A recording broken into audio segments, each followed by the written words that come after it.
जय श्री ओम नमः सिद्धेभ्यः। जय श्री महावीराय नमः।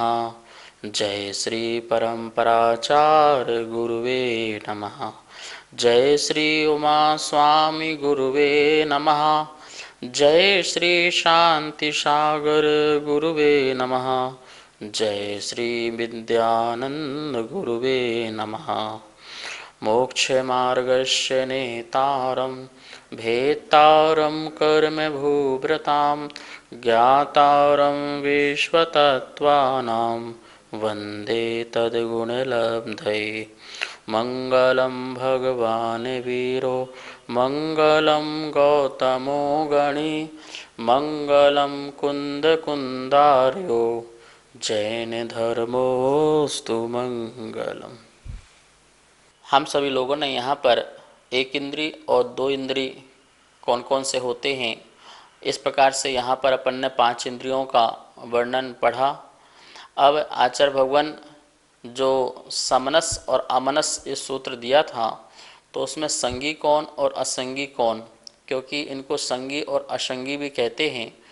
तो यहाँ पर एक सूत्र आ रहा है 24 नंबर का, जहाँ पर आचार्य भगवान बता रहे हैं इन 5 में संगी जीव कौन है और असंगी जीव कौन है, और संगी का लक्षण भी क्या है, इस बात को यहाँ पर सूत्र में अपन देखेंगे। तो एक बार सूत्र का हम सब उच्चारण करते हैं और इसके बाद इसको समझते हैं। संगिनः समनस्कः संगिनः समनस्कः। इस प्रकार से सूत्र का उच्चारण हुआ। बोर्ड के माध्यम से इसको एक बार देखते हैं। संगिनः समनस्कः, ये बहुवचन है, ध्यान रखना। बालकः बालकौ बालकः। तो समनस्कः जितने भी मन सहित जीव हैं, सा मनस्कः मन को धारण करने वाले जितने भी जीव हैं या मन सहित जितने भी जीव हैं, वो संगिनः क्या कहलाते हैं? संगी जीव कहलाते हैं। कौन से जीव कहलाते हैं? संगी। जो मन सहित जीव होते हैं वो सभी संगी जीव कहलाते हैं। इसका मतलब क्या हो गया? जो मन रहित जीव हैं वो क्या हो गए? असंगी जीव हैं। ठीक है ना, उनमें मन नहीं है तो वो असंगी जीव हो जाएंगे। तो 1 इंद्री, 2 इंद्री, 3 इंद्री, 4 इंद्री और 5 इंद्री में जो ऐसे त्रियंश हैं जो मन रहित भी हैं और मन सहित भी हैं, तो मन रहित वाले वो सब कहला जाएंगे असंगी। और जो मन सहित वाले जो त्रियंश हैं वो प्लस मनुष्य प्लस नारकी और प्लस देव, वो सभी हो जाएंगे समनसक, अर्थात मन वाले संगी जीव हो जाएंगे। इस प्रकार से 2 प्रकार के जीव होते हैं, संगी और असंगी, मन सहित और मन रहित। महर्षि नमोस्तु, मेरा एक प्रश्न है, आप उसका निवारण कर दीजिए। मन किसे कहते हैं? मननम मनः, जिससे मनन किया जाता है, जिससे चिंतन किया जाता है, जिससे हम हिताहित के बारे में सोच सकते हैं, क्या अच्छा है क्या बुरा है, क्या मुझे करना चाहिए क्या नहीं करना चाहिए, जिससे विवेक जागृत हो सकता है, जिससे हम भेद विज्ञान कर सकते हैं, जिससे हम बहुत सारे दुख उत्पन्न होने पर भी हम उसका समाधान निकाल सकते हैं, जिससे हम हर समस्या का समाधान कर सकते हैं, उसे मन कहते हैं। मन वह है जिसके माध्यम से हम अपना संसार बढ़ा भी सकते हैं और संसार घटा भी सकते हैं। दोनों प्रकार की जिसमें शक्ति पाई जाती है उसे मनन कहते हैं। सीधा सा अर्थ यही है, जो हम कानों से सुने, आँखों से देखें या जिह्वा से चखें, स्पर्श से छू कर के ज्ञान हो, इन सब में हम अच्छे बुरे का विचार कर सकें, उसको मन कहते हैं। मन के बारे में बहुत सारा साइंस है, विज्ञान है, साहित्य है और बहुत सारे चिंतन भी हैं। हम जैन दर्शन के अनुसार इस मन को समझते हैं। यहाँ पर देखिए लिखा होगा मन। 2 प्रकार का मन होता है। कितने प्रकार का होता है? मूलतः 2 प्रकार का मन होता है, जिसे भाव मन और द्रव मन कहते हैं। क्या कहते हैं? एक होता है भाव मन और एक होता है द्रव्य मन। जब आत्मा की तरफ से हम बात करेंगे तो वो हमारा भाव मन कहलाएगा। जो चैतन्य जो है, जो सोचे विचारे, बुद्धि तर्क, ये सब जो है ये मन की स्थितियाँ में ले जाएंगे अपन इसको, ठीक है ना।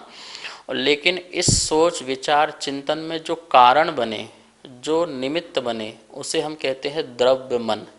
और वो द्रव्य मन की जो संरचना है वो पौद्गलिक संरचना है, परमाणुओं से मिली हुई एक संरचना है। जैसे अपनी आँख, ये आँख जो है परमाणुओं से बनी हुई है और इसके माध्यम से आत्मा देखती है, कान के माध्यम से आत्मा सुनती है। ऐसी एक द्रव्य की संरचना में देखो क्या लिखा है यहाँ पर, भाव मन। भाव मन में क्या लिखा हुआ है, हित अहित का विचार, शिक्षा और उपदेश ग्रहण करने की शक्ति सहित ज्ञान विशेष को भाव मन कहते हैं। जिस आत्मा में हित अहित की विचार करने की शक्ति हो, जिस आत्मा में शिक्षा ग्रहण करने की शक्ति हो, जैसे आप हम मैं पढ़ा रहा हूँ और आप सुन रहे हैं और सुन करके आप उसे ग्रहण कर रहे हैं, तो आपकी शिक्षा की शक्ति है ना। जैसे किसी जानवर में अपन उनको सिखाते हैं वो सीख जाते हैं, जैसे श्वान हैं, कुत्ते को कुछ सिखाओ वो सीख जाता है। किसी भी जानवर को जो सीखने वाले होते हैं, जिनमें 5 इंद्रिय होता है, तो उनको शिक्षा से सीख जाते हैं। आप सर्कस में देखिए कितने जानवर क्या होते हैं, वो किस किस प्रकार से सीखते हैं। वो बात अलग है कि हमें ज़बरदस्ती ऐसा उनको वेदना दे करके नहीं सिखाना चाहिए जैसे सर्कस में करते हैं। सहज रूप से आप घर में भी पालतू जानवरों को पालते हैं और उनको बोलो बैठो तो बैठ जाते हैं, बुलाओ तो आ जाते हैं, बोलो खाओ तो खा लेते हैं, इस प्रकार जाओ तो चले जाते हैं। ये क्या है, इसका मतलब वो ग्रहण कर रहा है, शिक्षा ग्रहण कर रहा है, तो हम समझेंगे ये 5 इंद्रिय जीव है, भाव मन वाला जीव है, मन सहित जीव है, जिससे इसको शिक्षा ग्रहण कर रहा है। अपने बालक को शिक्षा दो, शिक्षा ग्रहण कर लेते हैं। तो जो कुछ भी ग्रहण करने की शक्ति जिसके अंदर हो, अब वो शिक्षा कई प्रकार की हो सकती है, आध्यात्मिक भी हो, व्यवहारिक भी हो, लौकिक शिक्षा भी हो, अलौकिक शिक्षा भी हो, और अच्छी शिक्षा भी हो, बुरी शिक्षा भी हो, अच्छे संस्कार हों, बुरे संस्कार हों, इन सब को ग्रहण करने का जिसके अंदर आत्मा में शक्ति होती है, ज्ञान की शक्ति होती है, हम उसे भाव मन कहते हैं, ठीक है ना। दूसरा लिखा है उपदेश ग्रहण करने की, क्या करने की, उपदेश। अब गुरु महाराजों का उपदेश हो रहा हो और उसको समझ में आ रहा है, ग्रहण करने की शक्ति है, तो वो उपदेश की भी जिसके अंदर शक्ति होती है, इस प्रकार से हम उसे कहेंगे भाव मन। ऐसी आत्मा का जो ज्ञान का विकास हुआ है, ज्ञान का उघाड़ हुआ है और ज्ञानावरण आदि कर्मों का क्षयोपशम हुआ है। क्या हुआ है, क्षयोपशम। जो आत्मा में ज्ञान दर्शन आदि जो गुण थे, उनमें जो कर्मों का आवरण था, उन आवरणों का क्षय उपशम हुआ है, जिससे उसमें जानने की शक्ति प्रकट हुई है, हम उसे कहेंगे भाव मन कहेंगे, ठीक है। अब क्या लिखा है नीचे, द्रव्य मन लिखा है। द्रव्य मन क्या दिया है, हृदय स्थान में 8 पंखुड़ियों वाले कमल के आकार के समान पुद्गल पिंड, उसकी रचना, उसे हम कहेंगे द्रव्य मन। प्रत्येक जीव के जो 5 इंद्रिय वाले जीव हैं, मन सहित वाले जीव हैं, तो उनका क्या है, एक हृदय स्थान है। हृदय स्थान के मध्य भाग में जैसे कमल की 8 पंखुड़ियाँ होती हैं, उस 8 पंखुड़ी के आकार की मन की संरचना होती, जैसे कर्ण की संरचना है, आँख की संरचना है, नाक की रचना है, ऐसे ही द्रव्य मन की भी एक रचना होती है। अब आप बोलेंगे हृदय में यदि द्रव्य मन है, तो हम तो डॉक्टर लोगों ने बताया कि वहाँ तो कुछ भी नहीं है। तो ये जो द्रव्य मन है इतना सूक्ष्म परमाणुओं से बना हुआ है कि वो मशीन आदि के माध्यम से नहीं दिखता है। बहुत सूक्ष्म परमाणु से, जो चीज़ जितनी सूक्ष्म होती जाती है उतनी पावरफुल होती जाती है, ध्यान रखना। स्कंद से छोटा जो परमाणु है, एटम है, वो अपने आप में बहुत शक्ति लिए होता है। ऐसे ही जो मन है, वो मन की जो संरचना है इतनी सूक्ष्म है, इतनी सूक्ष्म है कि वो अवधि ज्ञानी, मना परे ज्ञानी और केवल ज्ञानी ही देख पाएँ। आप हम जैसे सामान्य मति शुद्ध ज्ञान वाले जीव उसका एहसास तो कर सकते हैं, लेकिन उसको देख नहीं सकते हैं, इतना सूक्ष्म होता है। और सूक्ष्म ऐसी बहुत सारी होती हैं। अब इस कमरे में कितने सारे परमाणु और स्कंद आदि घूम रहे हैं, लेकिन हमारी आंखों से दिखाई तो नहीं दे रहे हैं। तो आंखों से दिखाई नहीं दे रहे हैं इसलिए वो यहाँ पर नहीं है, ऐसा तो नहीं हो सकता ना। वो चीज़ की अपनी उपस्थिति है। ऐसे ही प्रत्येक मन वाले जीवों का द्रव मन की संरचना होती है। ठीक है, समझ में आ गया ना आपको यहाँ पर कि द्रव मन हृदय के मध्य स्थान पर सूक्ष्म एक पुद्गल पिंड की संरचना पौद्गलिक परमाणुओं की अंष्ट पंखुड़ी के समान। ठीक है, और भाव मन जिससे शिक्षा उपदेश आदि ग्रहण करने की शक्ति हो, उसे भाव मन कहते हैं। आचार्य नमोस्तु। संगी जीव क्या क्या कर सकता है? संगी जीव अनेक प्रकार के कार्य करते दिखाई देते हैं। जो असंगी जीव होते हैं उन्हें आप देखेंगे तो वो ऐसे कार्य नहीं कर पाते हैं जो कार्य संगी जीव कर सकते हैं। जैसे अब एक इंद्रिय पेड़ पौधे आदि हैं तो वो अपने खड़े हुए हैं, ठहरे हुए हैं, लेकिन संगी जीव में बहुत ज़्यादा पावर है, ज्ञान का बहुत विकास है। वो चल सकता है अपनी इच्छानुसार, फिर सकता है, घूम सकता है, खा सकता है, कुछ भी चीज़ का त्याग कर सकता है, छोड़ सकता है, किसी के इशारे करने पर यहाँ वहाँ वो गमन कर सकता है। जैसे जानवर आदि भी हैं, उनको कोई चाबुक मारता है या इशारा करता है तो वो दिशाओं को मोड़ लेते हैं। वैसे मारना नहीं है, इस बात का ध्यान रखना।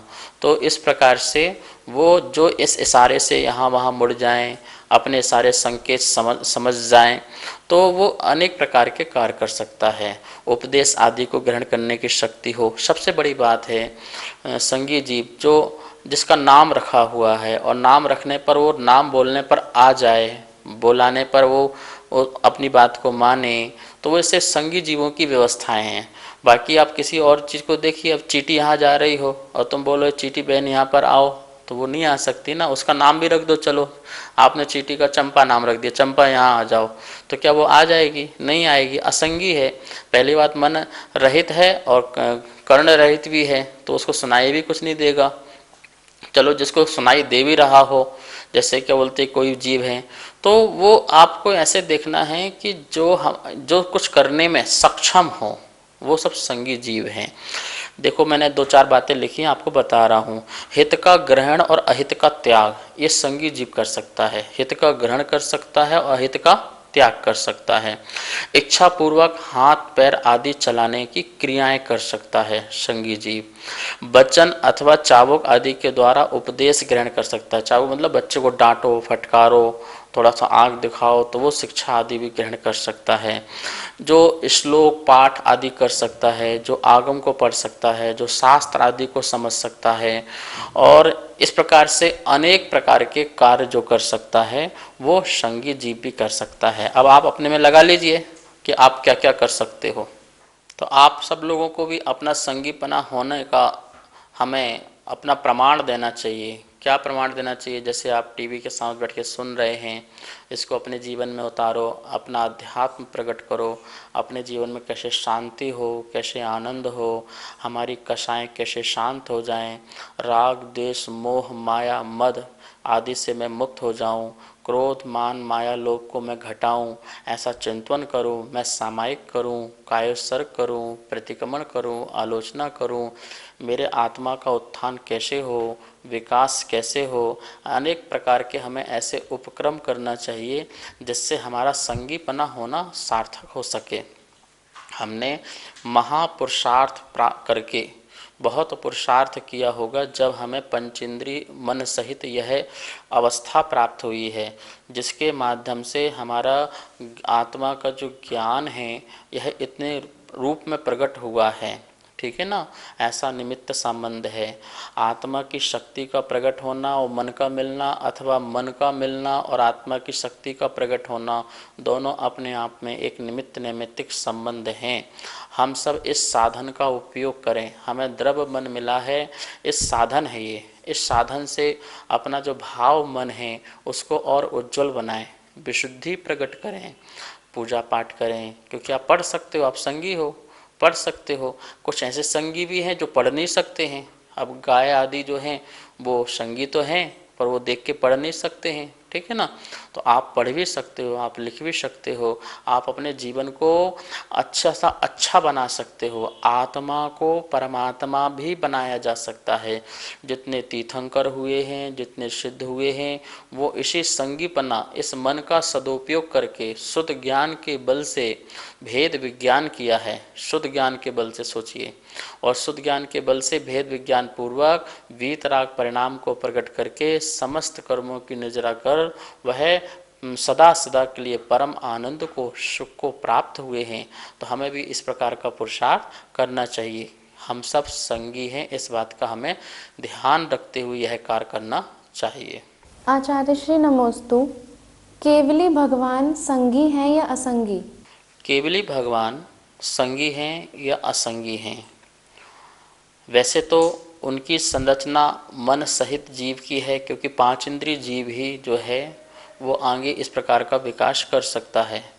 लेकिन केवली भगवान के मन सहित होने पर भी, द्रव्य मन की संरचना होते हुए भी, वह भाव मन का अभाव होने के कारण, क्योंकि जो द्रव्य मन का जो व्यापार संबंधित जो कर्म का अभाव हो गया, क्या हो गया? कर्म का अभाव हो गया। द्रव्य मन का व्यापार कब हो रहा था? जब कर्म का क्षयोपशम था। क्या था? कर्म का क्षयोपशम था। जैसे मति ज्ञानावरण, श्रुत ज्ञानावरण, अवधि ज्ञानावरण और मनापर ज्ञानावरण, इसमें से जो मति और श्रुत हैं, इनमें जब व्यापार चल रहा था, किसका व्यापार चल रहा था?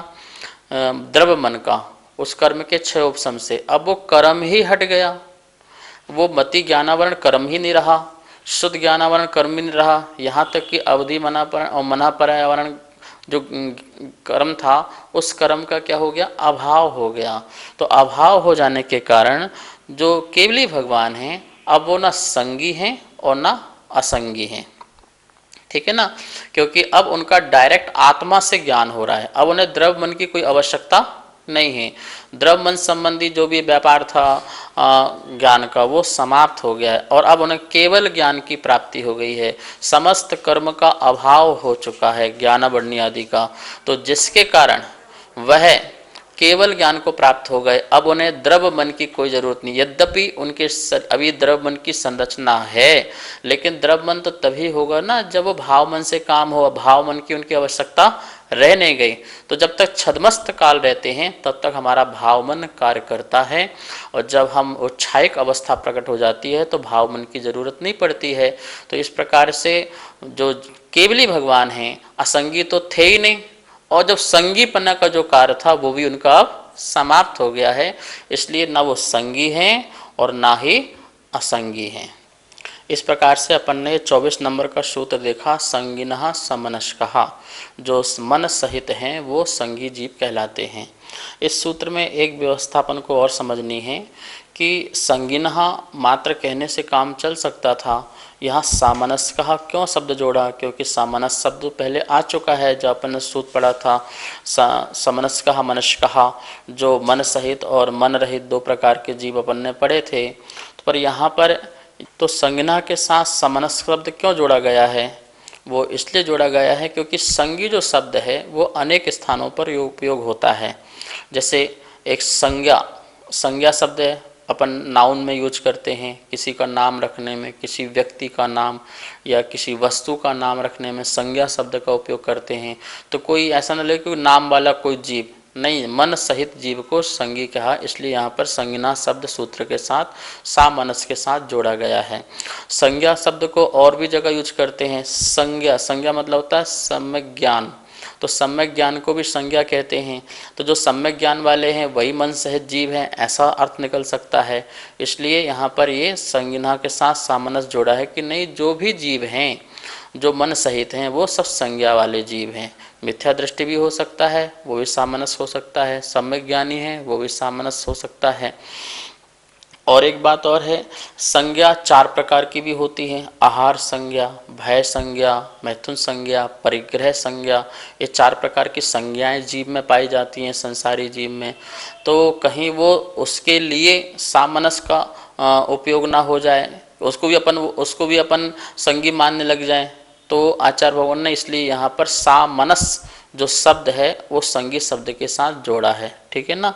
तो इस प्रकार से यहाँ पर इस सूत्र में ये 2-4 बातें थी।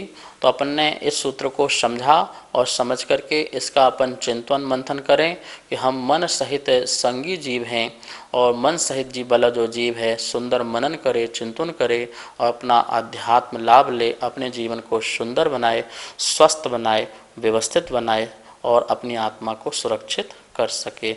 इस बात का हमें ध्यान रखना है। संगी जीव में नारकी भी हैं, देव भी हैं, मनुष्य भी हैं, तिरंच भी हैं, लेकिन मनुष्य में संगीपन होना ये अपने आप में एक महत्वपूर्ण स्थान रखता है। देखो नारकी भी तो संगी हैं, संगी होते हुए भी वहाँ पर वो हमेशा लड़ रहे हैं, झगड़ रहे हैं, क्योंकि वहाँ की ऐसी व्यवस्था है, क्षेत्रजन ऐसी व्यवस्था है कि वहाँ पर सभी संगी जीव आपस में मारकाट करते हैं, लड़ते हैं, झगड़ते हैं और जब तक उनकी आयु है परस्परो दीरे दुखा, एक दूसरे को बहुत दुख, अत्यंत दुख पहुंचाते हैं।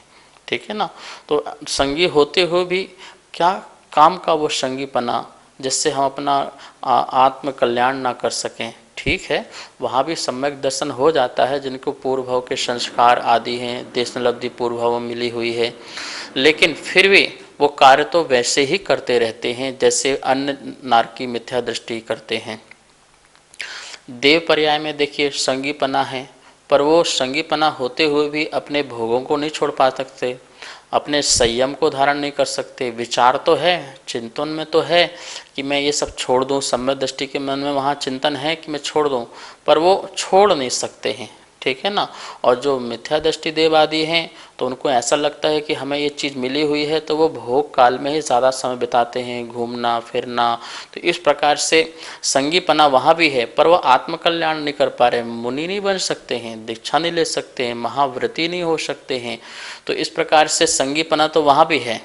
और त्रिंच पर्याय में जानवरों में भी संगीपना है, ये जो गाय है, बैल है, कुत्ते आदि हैं, इनमें भी संगीपना है। कल्याण हो सकता है, पूर्व भाव का यदि संस्कार हो तो वो पंचम गुण स्थान को प्रकट कर सकते हैं, एक देश व्रती बन सकते हैं, लेकिन फिर भी डायरेक्ट आत्मा से परमात्मा बन जाए ऐसा बहुत ही कार्य नहीं, सही एक कठिन कार्य है, नहीं हो सकता है। ठीक है ना। उनमें भी सम्यक दृष्टि होते हैं और मिथ्या दृष्टि भी होते हैं, लेकिन जो और अच्छा विकास होना चाहिए वो नहीं हो पाता है। ये मनुष्य पर्याय एक इतनी सुंदर पर्याय होती है, नाम ही है मनुष्य। जो मनु, जो मनन बहुत ज़्यादा चिंतन कर सकता है, बहुत अच्छा कार्य कर सकता है, श्रेष्ठ कार्य कर सकता है। हम इस मन के माध्यम से क्या करें, हित हित का विचार करके मुनि बन सकते हैं, त्याग कर सकते हैं। क्या त्याग कर सकते हैं? संसार की समस्त मोह माया का त्याग, वस्त्र आडंबर का त्याग और आत्मलीन होकर के शुद्ध उपयोग की दशा में जा सकते हैं। हम शुभ कार्य करके जो शुद्ध उपयोग है उसमें प्रवेश कर सकते हैं और इस प्रकार का प्रवेश करते हुए हम वचन योग, काय योग और मन योग आदि के माध्यम से फिर हम अपने क्षीण मोह अर्थात मोह का पूरा क्षीण कर सकते हैं, मोह को पूरा का पूरा नष्ट कर सकते हैं। तो आइए हम सब लोग इस मनुष्य पर्याय की जो दुर्लभता है और उसमें जो संगीपना, जो मन सुंदर है हमारा, उससे अपना आत्मा निर्मल करें, पवित्र करें, पावन करें। यही सूत्र का यहाँ पर संकेत है और यही आचार्य भगवान हमको समझाना चाहते हैं। आचार्य विद्यानंद महाराज जी कहा करते थे, निर्मल मन ही समय सार है। जिसका मन निर्मल है वह आत्मा समय सार है, अर्थात सुंदर आत्मा है, अर्थात कर्मों से रहित सुखी आत्मा है। ऐसी आत्मा हम सब बने। आज इतना ही।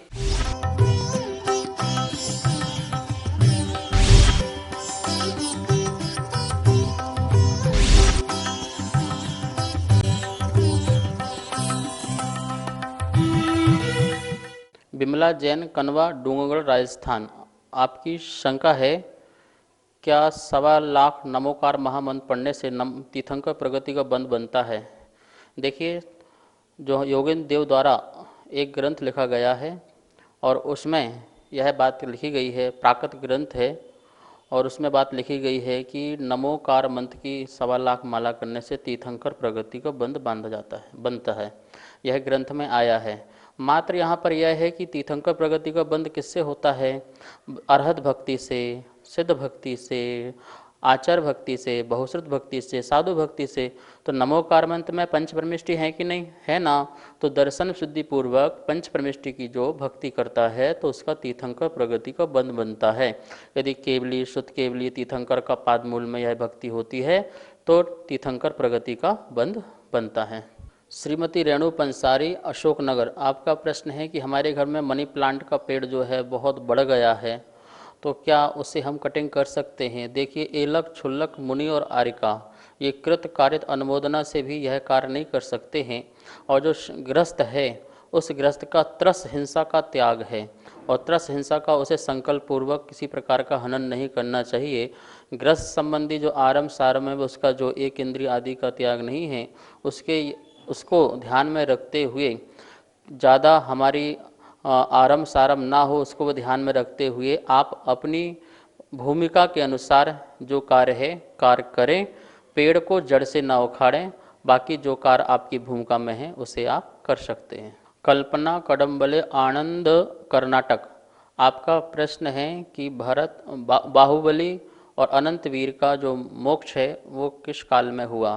तृतीय काल के अंत में इनका मोक्ष हुआ, और सर्वप्रथम इसमें से अनंतवीर जो हैं वो मोक्ष को प्राप्त हुए हैं। सुलेख चंद्र जैन, नोएडा, उत्तर प्रदेश, आपका प्रश्न है क्या अग्नि की लौ से उष्ण जीव मर जाते हैं? अग्नि ही एक अपने आप में जीव है, वह उष्ण जीव कहलाते हैं और उष्णता को धारण करते हैं, इसलिए वह तो मरते नहीं हैं। अपनी आयु पूर्ण करके या फिर हम बुझाएंगे, उसको ज़बरदस्ती बुझा दें, पानी डाल दें, फूंक मार दें, तो वो जीव की हिंसा होती है। लेकिन अग्नि की लौ जल रही है तो उसमें उष्णकाय जीव आकर के मर रहे हों, ऐसी कोई बात नहीं है। इस प्रकार से अग्निकायक जीव में भी असंख्यात जीव होते हैं। जैसे एक बूंद जल में असंख्यात जीव होते हैं, ऐसे ही अग्नि की लौ हो, चिंगारी हो या महाभयानक अग्नि हो, उन सब में असंख्यात जीव ही होते हैं, क्योंकि असंख्यात के भी असंख्यात प्रकार के भेद होते हैं। तो यथासंभव जहाँ असंख्यात जो लगे उसे वहाँ पर लगा लेना चाहिए। जय श्री बहन, अहमदाबाद, गुजरात, आपका प्रश्न है धनिया, मेथी, हरी पत्तियाँ जो हैं वो साधारण वनस्पति में आती हैं या साप प्रतिष्ठित वनस्पति में आती हैं? देखिए, जो भी अपक्व चीज़ है, अपक्व अवस्था में जो अभी पकी नहीं हुई हैं, जैसे छोटी छोटी धनिया के पत्ते, छोटे छोटे मेथी के पत्ते, पालक के पत्ते, किसी प्रकार की जो पत्तियां हैं, यदि अपक्व अवस्था में हैं और छोटी छोटी सी हैं तो वो उस समय साप प्रतिष्ठित वनस्पति हैं, उसके आधार पर जीव बहुत रहते हैं।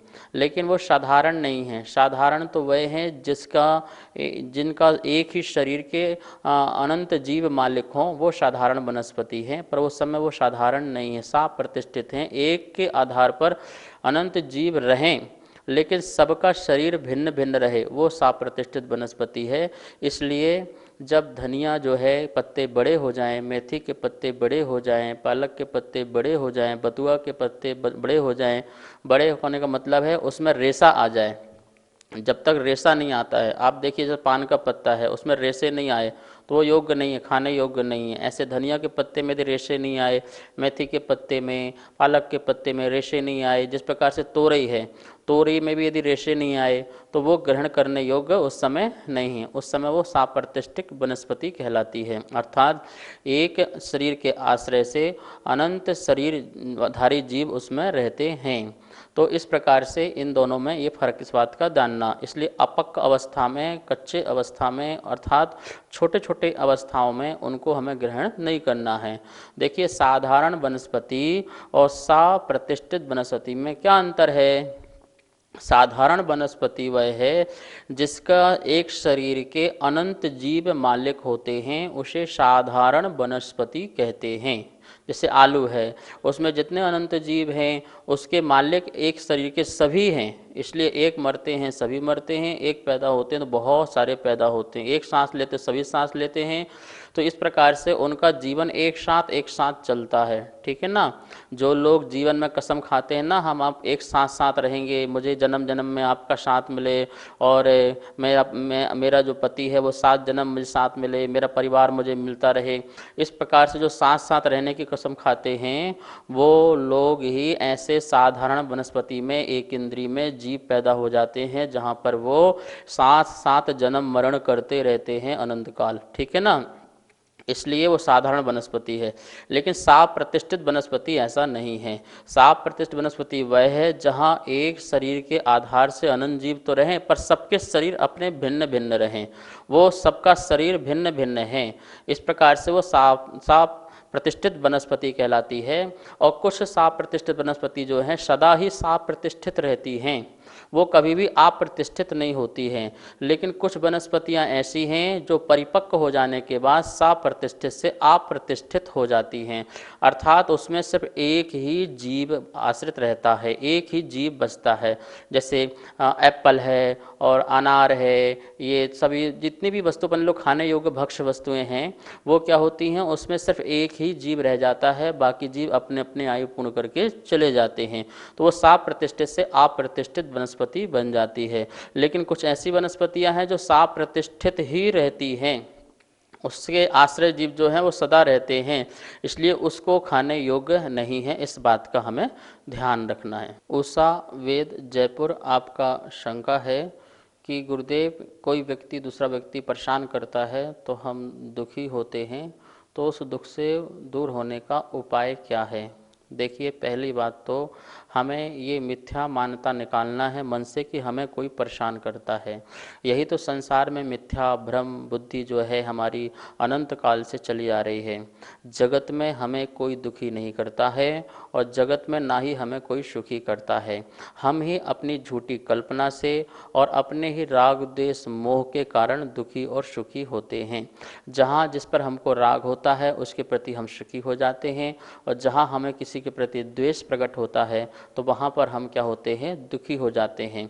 हमें कोई भी सुखी और दुखी नहीं कर सकता है जब तक, भगवान महावीर स्वामी कहते हैं, जब तक मैं स्वयं दुखी नहीं होना चाहूँ तब तक मुझे कोई दुखी नहीं कर सकता। जब तक मैं स्वयं सुखी नहीं होना चाहूँ तब तक मुझे कोई भी सुखी नहीं कर सकता। ना ही कोई वस्तु और ना ही कोई व्यक्ति मुझे सुखी दुखी कर सकता है। इसलिए आपको सबसे पहले हल ढूंढना है कि कौन मुझे परेशान करता है। मुझे कोई परेशान नहीं करता, मैं ही अपने मोह से परेशान हूँ। एक माँ कहती मैं अपने बच्चे से बहुत परेशान हूँ गुरुदेव, कुछ उपाय बताइए। मैंने कहा तुम बच्चे से परेशान हो या उसके मोह से परेशान हो। मोह समाप्त हो जाए तो बच्चे से परेशानी समाप्त हो जाए, घर परिवार से मोह समाप्त हो जाए तो उससे परेशानी समाप्त हो जाए। जितना जितना हमारा राग जुड़ा हुआ है, जितना जितना हमारा मोह जुड़ा हुआ है, जब उसमें कोई विघ्न आता है, कोई उसमें विघ्न बाधा आती है तो हमें तीव्र द्वेष प्रकट होता है। उसी द्वेष का नाम दुख है। और जब हमें उसके प्रति राग प्रकट होता है तो उस राग और प्रेम का नाम ही सुख है। यही सुख दुख संसार का पराधीन सुख दुख है। तो इस प्रकार से देखिए, भगवान महावीर स्वामी यही कहते हैं, हमें कोई सुखी नहीं कर सकता और हमें कोई दुखी नहीं कर सकता। इस बात को आप जान करके अपने अंदर समता और वीतरागता के परिणाम प्रकट करें। MC चौधरी इंदौर, आपकी शंका है कि कच्चे दूध से बना हुआ दही में द्विदल आदि नहीं खाना चाहिए क्योंकि उसमें खाने से असंख्यात जीवों की उत्पत्ति होती है। ये बिल्कुल बात सत्य है और यही शास्त्रों में लिखा है। तो फिर आपने प्रश्न किया क्या फिर पके हुए मर्यादित अंतर मुहूर्त में गर्म किया हुआ दूध का दही बना करके क्या उससे दूध आदि हम खा सकते हैं।